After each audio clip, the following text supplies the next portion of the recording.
Hello बच्चों, आप सभी कैसे हैं और आपकी तैयारी कैसे चल रही है। हम उम्मीद करते हैं कि आप सभी अच्छे होंगे, स्वस्थ होंगे और तैयारी भी फंटास्टिक चल रही होगी। बच्चों, एसएससी से जुड़े हुए आज हम लोग 20 कॉमन एरर्स के बारे में बात करेंगे। ये जो एरर्स हैं ये प्रीवियस एग्जाम्स में पूछे जा चुके हैं और ये बहुत ही इंपॉर्टेंट ये एरर्स हैं। इनकी जो नेचर है बहुत बेसिक नेचर है। आपको घबराने की जरूरत नहीं है एरर्स को देख करके। ये एरर्स आपको स्वयं हल करने हैं। 20 एरर्स आपके लिए हैं। अगर आपका स्कोर कार्ड यदि 15 प्लस में है तो आप सुपर्ब हैं, और यदि बिलो 10 है, 10 से कम है अगर आपका स्कोर कार्ड आउट ऑफ 20 में, तो आप पुअर कैटेगरी में रहेंगे। लेकिन आपको घबराने की आवश्यकता नहीं है। आप अपने एफर्ट को डबल कीजिए। निश्चित तौर पर आप कभी आने वाले दिनों में जरूर आप 15 प्लस करने के कगार पर होंगे। बच्चों, एक इंपॉर्टेंट बात यह है कि आप इस वीडियो सेशन को आप शुरू से अंत तक देखें। टोटल सवाल बनाने की कोशिश करें। वीडियो को थोड़ा सा पॉज कर लें क्योंकि वीडियो तो तेजी से आगे बढ़ेगा ही। फिर आप अपने आंसर को वीडियो सेशन में बताए गए आंसर से एक बार मिलान कर लें। तो चलिए आज की इस इंपॉर्टेंट वीडियो सेशन की शुरुआत करते हैं। कॉमन एरर फर्स्ट से क्या कह रहा है? Bobby learned the alphabets at the age of 3। इसमें से हमें एरर पार्ट का चुनाव करना है कि ए गलत है, बी गलत है अथवा सी गलत है। और यदि कोई भी गलत नहीं है तो फिर आपका आंसर नो एरर होना चाहिए। एक बार सवाल को फिर से सुना जाए। Bobby learned the alphabets at the age of 3, यानी कि बॉबी ने 3 साल की उम्र में अल्फाबेट को सीख लिया था। बच्चों, इसमें जो राइट आंसर होना चाहिए वो बी होना चाहिए। इसका जो एरर पार्ट है वो बी पार्ट है। इसका कारण यह है कि अल्फाबेट्स नहीं होता है, अल्फाबेट होता है। ठीक है ना। अल्फाबेट इसी रूप में रहता है और इसका प्लुरल कुछ होता नहीं है। अल्फाबेट का मतलब होता है ए से लेके जेड तक के पूरे समूह को अल्फाबेट कहा जाता है। ठीक है। तो यहां पर होना क्या चाहिए? अल्फाबेट्स के जगह पर अल्फाबेट होना चाहिए। यानी कि हमारा जो राइट वन का जो राइट आंसर होगा वो बी होगा। आते हैं क्वेश्चन नंबर सेकंड में। कह रहे क्या? She forgot to lock the door. She forgot to lock the door when she went out in hurry। एक बार बात को फिर से। She forgot to lock the door, है ना, when she went out in hurry। इसका हिंदी ये निकलेगा कि वो दरवाजा को लॉक करना भूल गई जब वो जल्दीबाजी में घर से निकल गई थी। चलिए, इसमें क्या गलत है पहले आप थोड़ा सा टाइम ले, वीडियो को पॉज करके बनाए। बच्चों, इसका जो राइट आंसर होना चाहिए वो सी पार्ट होना चाहिए, सी पार्ट होना चाहिए। इन हरी एक फ्रेज गलत फ्रेज है। ये जो इन हरी फ्रेज है ना, ये गलत फ्रेज है। होना क्या चाहिए? इन हरी के जगह पर होना चाहिए इन ए हरी। इन हरी ये गलत फ्रेज है। इन ए हरी इसका सही रूप होगा, है ना। इन ए हरी होना चाहिए। इसका मतलब है कि हमारा जो पार्ट सी है वो हमारा इसका राइट आंसर है। यानी कि हमारा 2 का जो राइट आंसर होगा वो सी होगा। आते हैं क्वेश्चन नंबर 3 की ओर। करे क्या? Please ask your staff.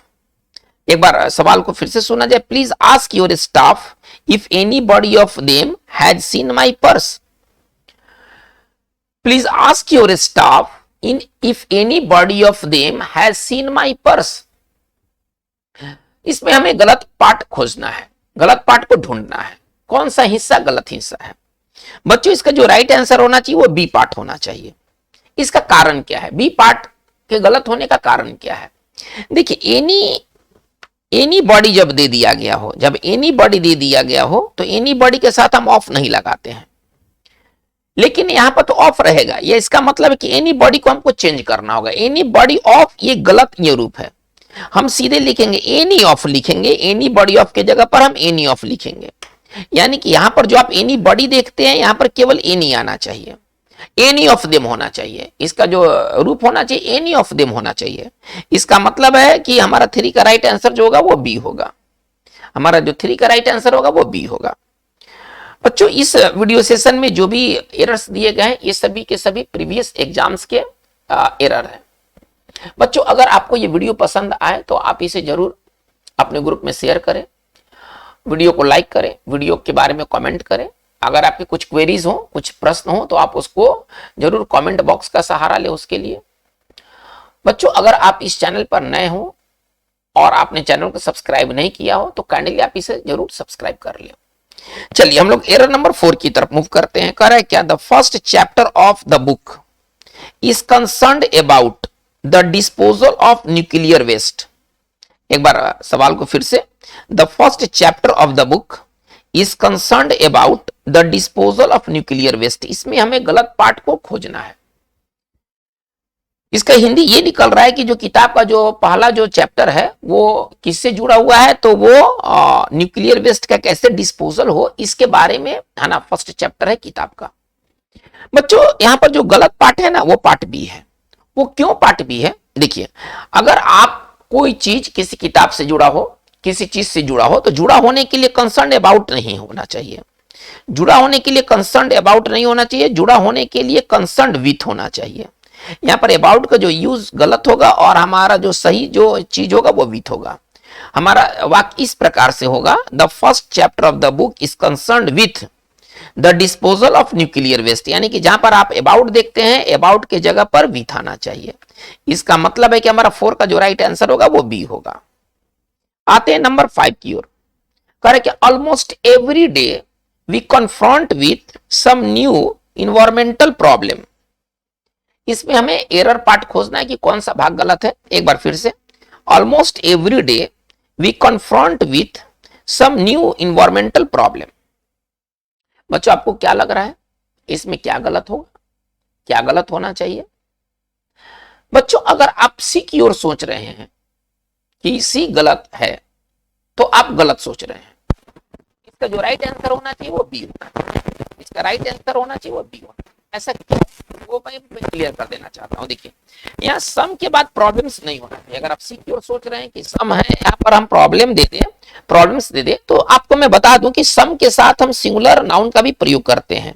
जब हमें सम का प्रयोग कोई के अर्थ में करना हो, है ना, कोई के अर्थ में करना हो, कुछ के अर्थ में नहीं। जब सम का प्रयोग जब हम कोई के अर्थ में करते हैं, तो फिर सम के बाद हम नाउन को सिंगुलर रख सकते हैं। यहाँ पर कर है क्या कि लगभग हर एक दिन हम लोग कोई ना कोई है ना, एक पर्यावरण की समस्याओं से हम लोग जूझते हैं, उसका सामना करते हैं। कोई ना कोई, यहाँ कुछ का सेंस नहीं है, किसी ना किसी इन्वायरमेंटल प्रॉब्लम के समस्याओं का हम लोग सामना करते हैं। यहाँ पर जो सम का जो प्रयोग है वो एनी के सेंस में है, इसलिए सम के बाद यहाँ पर सिंगुलर नाउन का जो यूज हुआ है ना, एकदम करेक्ट यूज है। हाँ, अब कन्फ्रंट का आप थोड़ा सा यूज समझ लीजिए। अगर आप कोई प्रॉब्लम को, किसी व्यक्ति को, आप ऐसा समझिए किसी पर्सन को या किसी थिंग को अगर आप कन्फ्रंट करते हैं, अगर आप कन्फ्रंट करते हैं, तो कन्फ्रंट के साथ कोई प्रीपोजिशन नहीं, तब कन्फ्रंट के साथ यहां पर कोई तरह का प्रीपोजिशन का प्रयोग नहीं होना चाहिए, नो प्रीपोजिशन। यानी कि हमारा वाक्य इस प्रकार होना चाहिए, almost every day we confront some new environmental problem. यहां पर जो विथ का जो यूज किया गया वो गलत है। हाँ, अगर इस तरह से अगर वाक्य रहता कि बी कन्फ्रंटेड विथ, अगर इस तरह से अगर स्ट्रक्चर आता, तब यहां पर हम जाकर के हम यहां पर विथ का प्रयोग करते हैं। बी का मतलब am is are confronted with, जब इस रूप में रहता तब जाकर के हम कन्फ्रंट के साथ इस्तेमाल करते हैं विथ। लेकिन यहां पर केवल कन्फ्रंट लिखा है, बी का कोई रूप नहीं है, अतः यहां पर कन्फ्रंट के साथ विथ का प्रयोग नहीं होना चाहिए। तो हमारा जो राइट आंसर क्या बना, 5 का राइट आंसर जो बना वो बी बना। आते हैं नंबर 6 की ओर। करें कि without a car you are virtually cut from society. यानी कि कार के बिना आप लगभग समाज से कटे रहते हैं, कट जाते हैं।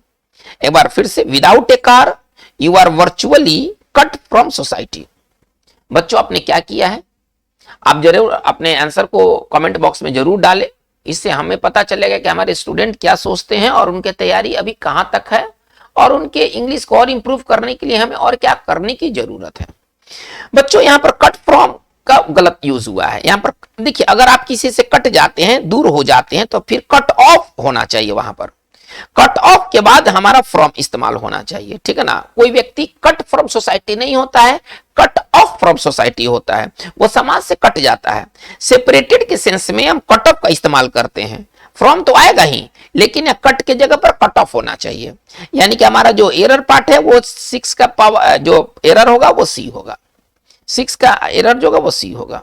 आइएगा नंबर 7 में, I don't understand why he doesn't agree the divorce. एक बार फिर से, I don't understand why he doesn't agree the divorce. इसमें हमें एरर पार्ट का चुनाव करना है। बच्चों इसका जो राइट आंसर होना चाहिए वो सी होना चाहिए। इसका कारण क्या है?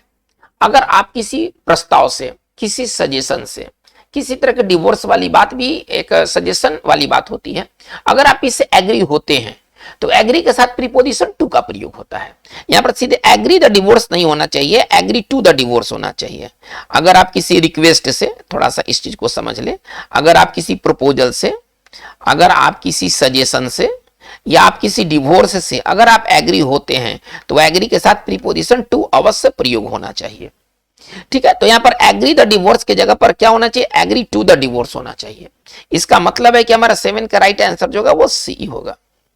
आते नंबर 8 की ओर।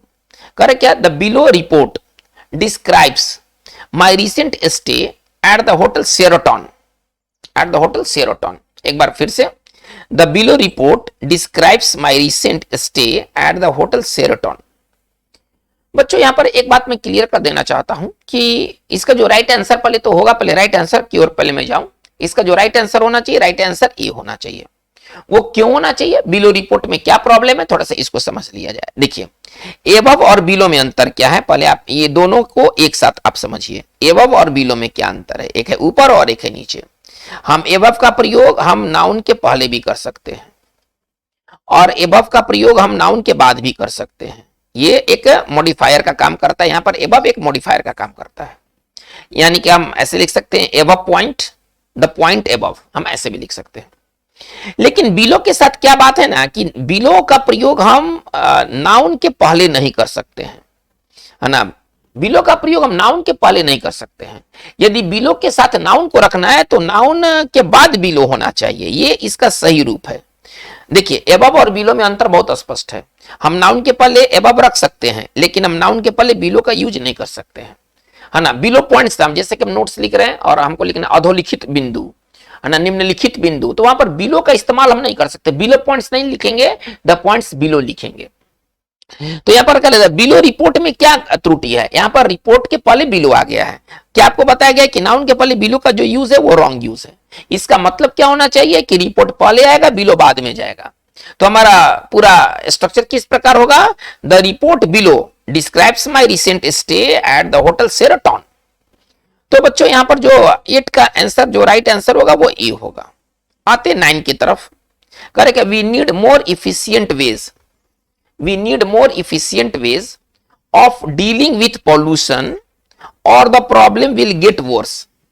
एक बार क्वेश्चन को फिर से करेंगे, we need more efficient ways of dealing with pollution और the problem will get verse.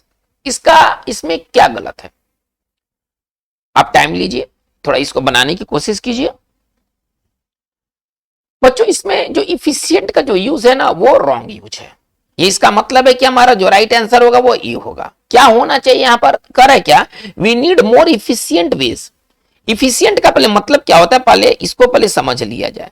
Efficient का राइट अर्थ होता है कुशल, है ना। राइट अर्थ होता है कुशल। अगर कोई व्यक्ति अगर इफिशियंट है वो कुशल है।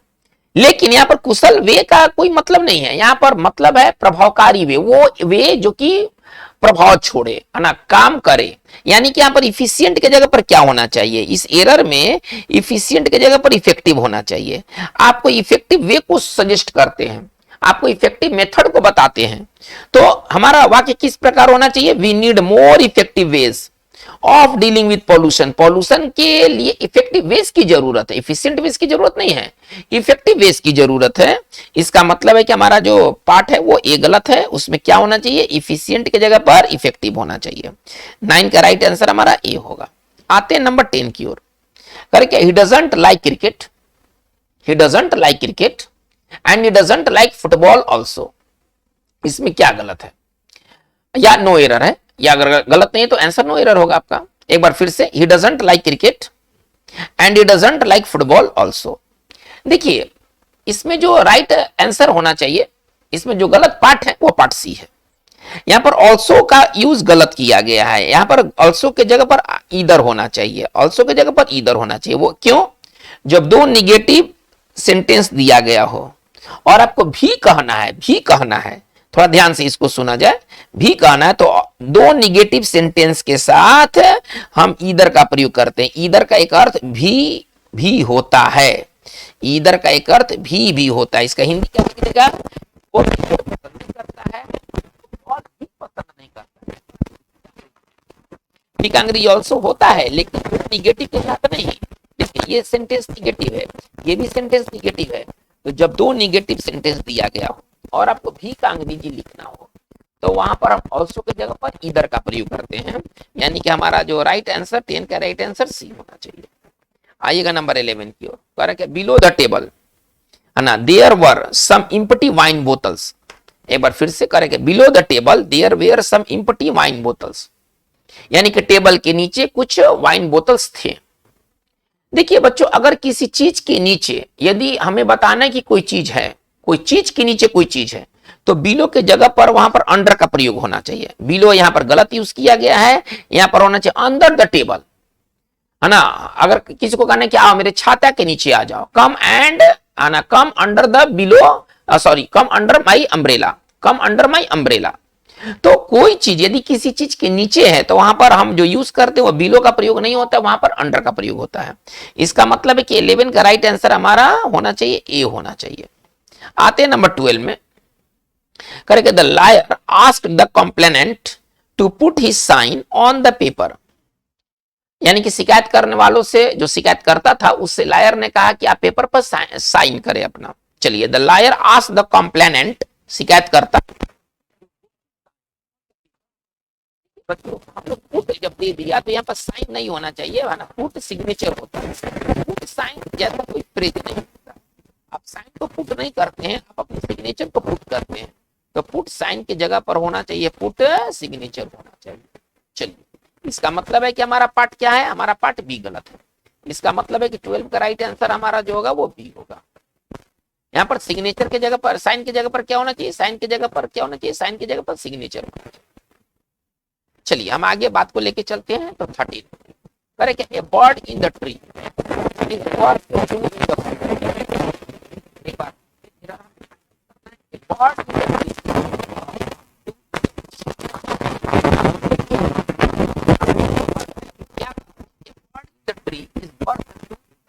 देखिए यहाँ पर प्रोवर्ब में ट्री नहीं, इसका जो ये पार्ट है अब जगह पर क्या होना चाहिए? हैंड।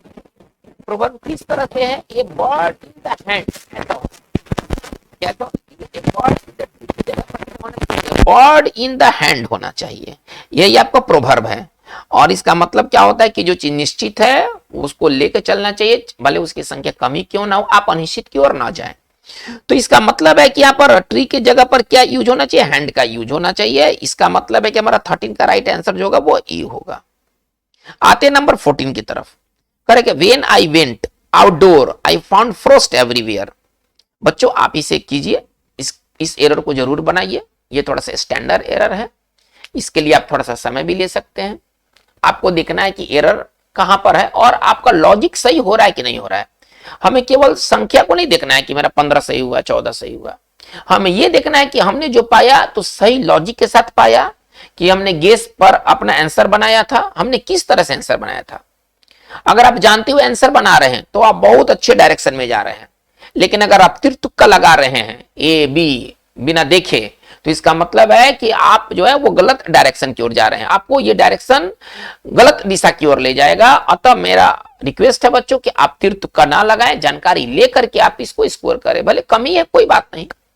चलिए, तो इसमें गलत क्या है? When I went outdoor I found Frost everywhere. देखिए आउटडोर क्या है? आउटडोर एडजेक्टिव है, पार्ट ऑफ स्पीच से आउटडोर क्या है? आउटडोर एडजेक्टिव है। लेकिन यहां पर वेंट के बाद देखिए वर्ब के बाद क्या आता है? वर्ब के बाद आने वाला वर्ड एडजेक्टिव नहीं होता है, ये पहले समझ लिया जाए। वर्ब के बाद आने वाला वर्ड एडवर्ब होता है, ठीक है। यानी कि यहाँ जो आउटडोर है, आउटडोर के जगह पर क्या होना चाहिए? एडवर्ब का रूप हमें देना है, आउटडोर का एडवर्बियल रूप देना है। आउटडोर का एडवर्ब क्या होगा? आउटडोर्स हो जाएगा। आउटडोर का एडवर्ब क्या हो जाएगा? आउटडोर्स हो जाएगा। तो हमारा पूरा सेंटेंस किस प्रकार होगा? व्हेन आई वेंट आउटडोर्स, ये होना चाहिए। यानी कि हमारा जो पार्ट है वो पार्ट बी गलत है, 14 का आंसर जो होगा वो बी होगा। आते नंबर 15 में। He can play as good as he can write with his left hand. एक बार बात को फिर से, he can play as good as he can write with his left hand. बच्चों इसमें एरर क्या है, देखिए प्ले क्या है, पहले प्ले को आप समझिए, प्ले क्या है, प्ले एक वर्ब है, प्ले एक वर्ब है, और वर्ब के बाद क्या चाहिए, वर्ब के बाद हमें एडवर्ब चाहिए। प्ले एक वर्ब है और वर्ब के बाद हमें एडवर्ब चाहिए। गुड क्या है, पहले हम इसे समझ लेते हैं। गुड एक एडजेक्टिव है, ये एडवर्ब नहीं है, गुड एक एडजेक्टिव है, एडवर्ब नहीं है। और इसका जो एडवर्ब क्या होगा, अगर कोई कह दे कि गुड का एडवर्ब बोलो, तो गुड का जो एडवर्ब होता है वो वेल होता है। गुड का एडवर्ब क्या होता है, वेल होता है। इसका मतलब ये है कि यहां पर गुड के जगह पर वेल होना चाहिए, क्योंकि वर्ब के बाद हमें गुड का यूज नहीं करना है, गुड एडजेक्टिव है, हमें वर्ब के बाद एडवर्ब का प्रयोग करना है। तो गुड का एडवर्ब क्या होगा, गुड का एडवर्ब वेल होगा। तो हमारा पूरा सेंटेंस किस प्रकार से होगा, he can play as well as he can write with his left hand। यानी कि यहां पर गुड के जगह पर वेल का प्रयोग होना चाहिए। हमारा कौन सा पार्ट गलत है, पार्ट बी गलत है। 15 का राइट आंसर जो होगा वो बी होगा। आइएगा इसके बाद हम आते हैं 16 में।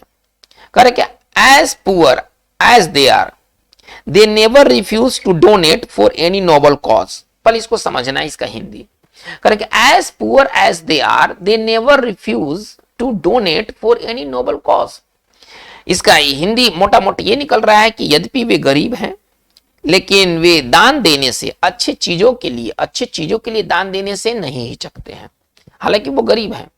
देखिए ये क्लॉज ऑफ कंट्रास्ट का उदाहरण है। एक व्यक्ति गरीब भी है और वह दान देने से पीछे भी नहीं हट रहा है। गरीब यूजुअली दान देने से पीछे हट जाते, चूंकि उनके पास वो चीज होता नहीं है। वो हालांकि वो गरीब है, लेकिन दान देने से वो पीछे नहीं हटता। ये क्लॉज ऑफ कंट्रास्ट है। चलिए एज का प्रयोग हम कंट्रास्ट बताने के लिए करते हैं, थोड़ा ध्यान दिया जाए। उल्टा बात अगर हमें दिखलाना है तो इसके लिए एज का प्रयोग होता है, लेकिन एज का प्रयोग कैसे होता है पहले इसको समझ लिया जाए। एज का कई अर्थ होता है। एक एज का मतलब होता है चूंकि, है ना, एज का कई मतलब होता है, एज का ढेरों सारे मतलब है, अभी हम उस पर जाना नहीं चाहते हैं। एक एज का मतलब यद्यपि भी होता है, यद्यपि, है ना। तो जब यद्यपि कब होगा, जब हम एज का प्रयोग एडजेक्टिव के बाद में करेंगे, पहले नहीं। यानी कि एडजेक्टिव के बाद अगर हम एज का प्रयोग करते हैं तो एज का यहां हिंदी निकलेगा यद्यपि, है ना। ये कंट्रास्ट को दिखलाने के लिए एज का प्रयोग करेंगे यहां पर, एडजेक्टिव के बाद, एडजेक्टिव के पहले नहीं, एडजेक्टिव के बाद। यानी कि यहां से ये एज हटेगा, ये एज रहेगा, पुअर एज दे आर ये रहेगा। आप ऐसा समझिए। तो इसका मतलब है कि हमारा राइट आंसर क्या होना चाहिए, 16 का राइट आंसर हमारा ए होना चाहिए। 16 का राइट आंसर हमारा ए होना चाहिए। चलिए आते हैं 17 की ओर। कर है क्या, if you here engaged tone, है ना, replace the receiver and dial again. आप हियर का यहां प्रयोग गलत कर रहे हैं। हियर ध्यान से सुनने के लिए नहीं होता, आप इंगेज्ड टोन को ध्यान से सुनते हैं। तो इसका मतलब है कि यहाँ पर लिसन का प्रयोग होना चाहिए। यानी कि यहाँ पर हियर के जगह पर हियर का प्रयोग गलत हुआ है, यहाँ पर लिसन होना चाहिए। इसका मतलब है कि हमारा राइट आंसर क्या होना चाहिए, 17 का राइट आंसर ए होना चाहिए। आते नंबर 18 की ओर। चलिए करे क्या, the summit began on a much voiced optimism note. एक बार फिर से, the summit began on a much voiced optimism note. बच्चों ये बहुत ही टिकली सी ये एरर है, थोड़ा आप टाइम ले इसको हल करने के लिए। करेंगे द समिट बिगैन, शिखर सम्मेलन शुरू हुआ, on a much voiced optimism note. देखिए नोट क्या है, पहले नोट को समझिए। नोट एक नाउन है, और नाउन के पहले नाउन नहीं होता है, नाउन के पहले नाउन नहीं होता है। नाउन के पहले क्या होना चाहिए, नाउन के पहले एडजेक्टिव होना चाहिए। तो यहाँ ऑप्टिमिज्म नोट के जगह पर ऑप्टिमिज्म का यूज यहाँ गलत किया गया है, ठीक है ना। ऑप्टिमिज्म का यहाँ यूज गलत किया गया है ना। यहाँ पर होना चाहिए ऑप्टिमिस्टिक, यहाँ पर एडजेक्टिव होना चाहिए, नहीं यहाँ पर एडजेक्टिव फॉर्म होना चाहिए। ऑप्टिमिज्म नोट के जगह पर क्या होना चाहिए, ऑप्टिमिस्टिक नोट, क्योंकि यहाँ पर एडजेक्टिव की जरूरत है, ठीक है। तो इसका मतलब है कि हमारा राइट आंसर क्या होगा, 18 का जो राइट आंसर होगा वो सी होगा। आते नंबर 19 में। करेंगे बाय द टाइम, थोड़ा ध्यान दीजिए, bye the time she had finished her work, by the time she had finished her work, I had nearly given up all the hope of arriving at the party in time। बच्चों एक बहुत ही fundamental बात है कि दो had, आप ऐसा समझिए, दो हैड, दो पास्ट परफेक्ट एक साथ इस्तेमाल नहीं हो सकते हैं। एक सेंटेंस में दो हैड का प्रयोग वर्जित है, एक को हटाना होगा। कौन सा हटेगा इसी को देखना है। तो रूल क्या कहता है कि बाय द टाइम के बाद, एक रूल पहले समझ लिया जाए, बाय द टाइम के बाद हम लोग सिंपल पास्ट का प्रयोग करते हैं। बाय द टाइम के बाद हम लोग सिंपल पास्ट का प्रयोग करते हैं, पास्ट परफेक्ट का नहीं। बाय द टाइम के बाद सी फिनिश्ड होना चाहिए, ऐसे होना चाहिए, by the time she finished होना चाहिए। यहाँ पर हैड का जो यूज किया गया वो गलत किया गया है, यानी कि हमें पहले हैड को हटाना है। इसका मतलब है कि 19 का राइट आंसर हमारा जो होगा वो ए होगा। आते हैं नंबर 20 में, करेगा the mobile phone has become a necessity rather than luxury. एक बार बात को फिर से, the mobile phone has become a necessity rather than luxury. बच्चों ये बहुत ही ट्रिकी ये एरर है, लेकिन बहुत आसान भी है। नेसेसिटी के पहले ए लगा है, तो यहां पर लग्जरी के साथ भी ए लगना चाहिए। रैदर देन क्या करता है, दो पैरेलल चीजों को जोड़ता है। रैदर देन के पहले जैसा, बहुत सिंपल सी बात है, रैदर देन के पहले जैसा, रैदर देन के बाद वैसा। यहां पर ए नेसेसिटी है तो यहां पर ए लग्जरी होना चाहिए, तो हमारा 20 का राइट आंसर सी होगा। तो बच्चों आज की इस वीडियो सेशन में ये टोटल 20 कॉमन एरर्स रहे, जो कि आपके प्रैक्टिस के लिए बहुत और बहुत इंपॉर्टेंट है। यदि वास्तव में अगर आपको लगता है कि आपकी तैयारी बहुत अच्छी है, तो आप मैक्सिमम लाने की कोशिश करें। यदि कोई तरह का क्वेरीज हो तो इसके लिए आप कमेंट बॉक्स का सहारा जरूर लें। आज की बात बस इतना ही। Thank you very much.